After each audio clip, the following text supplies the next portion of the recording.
Така, здравейте! Вие сте отново с канала VASKP Smart Zone. Днеска реших да заснема едно видео и исках да направя краш тест на китайски часовник Skmei 1026.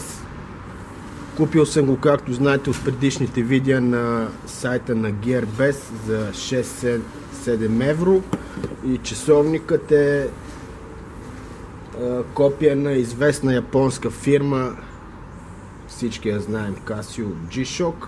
Просто исках днеска да се уверя дали наистина китайците, макар и ефтино, но имат също така качествени стоки. По заявка на производителя часовника издържа до 5 атмосфери водонепроницаемост. И ето първия тест, който направих, е във вода го бях накиснал, цяла нощ седя и след това го сложих в камерата, може би за 6-7 часа. Ето виждате, вече е замръзнал целият, но не знам дали на камерата ще бъде видно, но секундите отчитат, датчика свети, все още продължава да работи. Но да пристъпим да видим с размразяването. Също така водонепроницаемост ще тестваме и също така на екстремни температури, от минусови до по-големи. Ето сега взимаме тук този съд, слагаме го и наливаме вряла вода, за да може да се размрази по-бързо.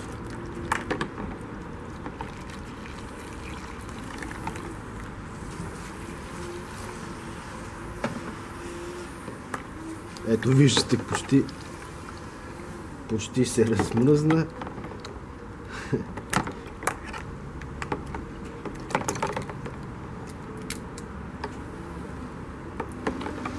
От лед с вряла вода. Ето виждате, вече часовникът е на свобода. Леко да го потушиме.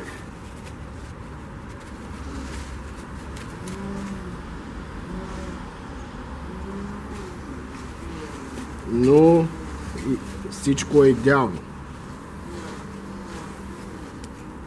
Още има лед останал. Ето, показва 6 часа, 24 минути и 15, 16, 17 секунди.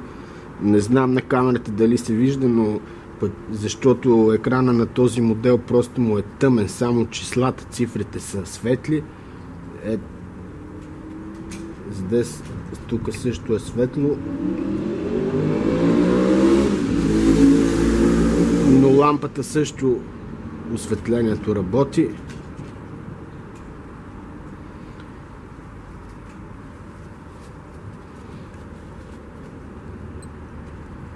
Ето също режимите за превключване, аларма, настройка. Всичко работи перфектно. Ето настройки, аларма.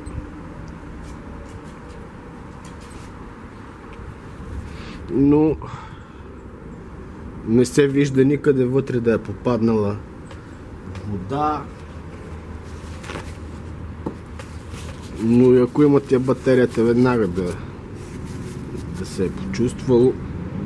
Ето 6, вече е 6 часа и 25 минути.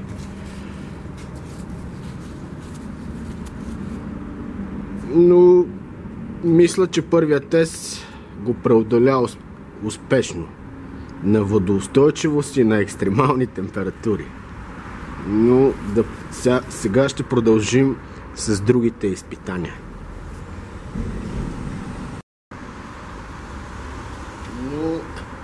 И ето сега вече настъпва времето за второто изпитание. Ще тестваме часовника на удар, доколко килограма може да издържи.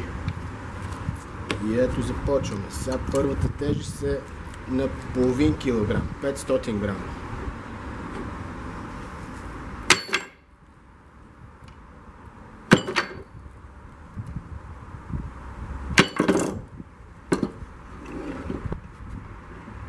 Сега увеличаваме тежестта на 1 кг.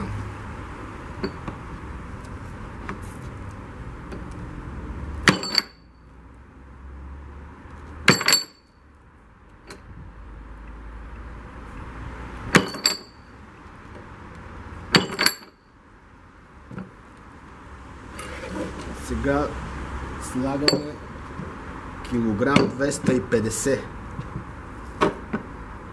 Вече се по-сериозни и сериозни стават тежестта.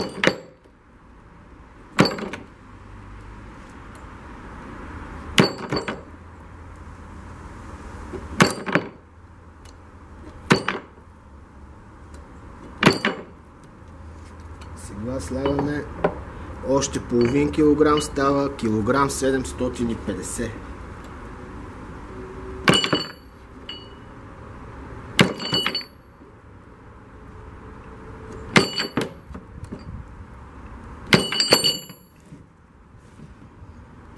Така, сега слагаме следващата тежест. Става 2 по килограм 250, става още 3 килограма.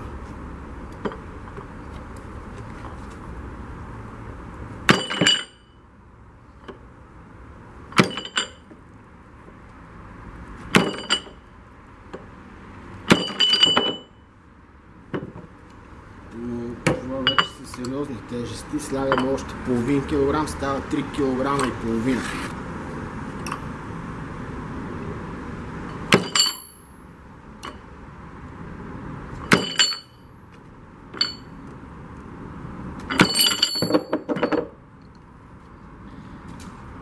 Но мисля, че за сега работи без проблеми. Ето, сега същия тест ще пробваме, само че от обратната страна. Часовникът директно с 3 кг и половина. Нанасяме смъртовия удар.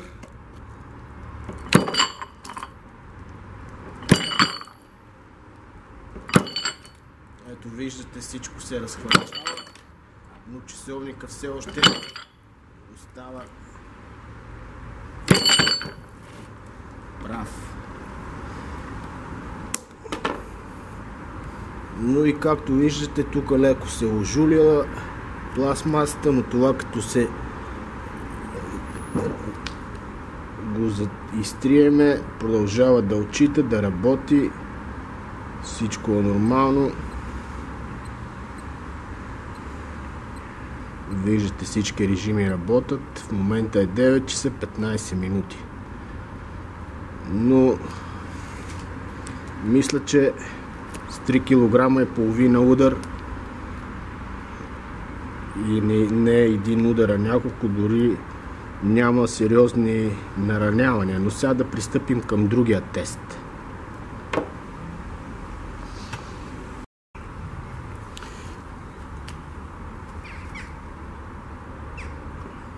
Ето, сега ще извършим и последния тест, който съм запланувал. Теста на Open. След първите 2-3 теста успешно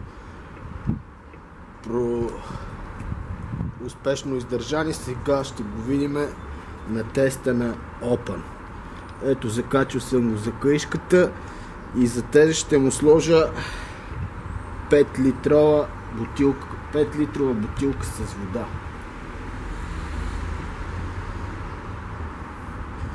Ето, виждате, за сега издържа добре. Просто кантарчето се извива на другата страна, за да видите точно 5 кг.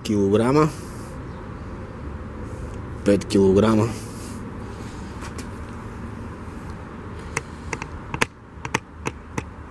Ето, бутилката виси във въздуха.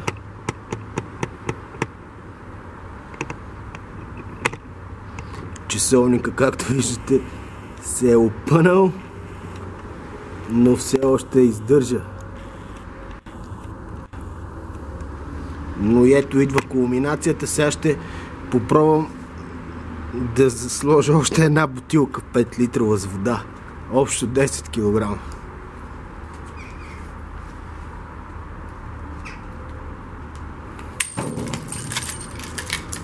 И ето, това беше края. Както виждате,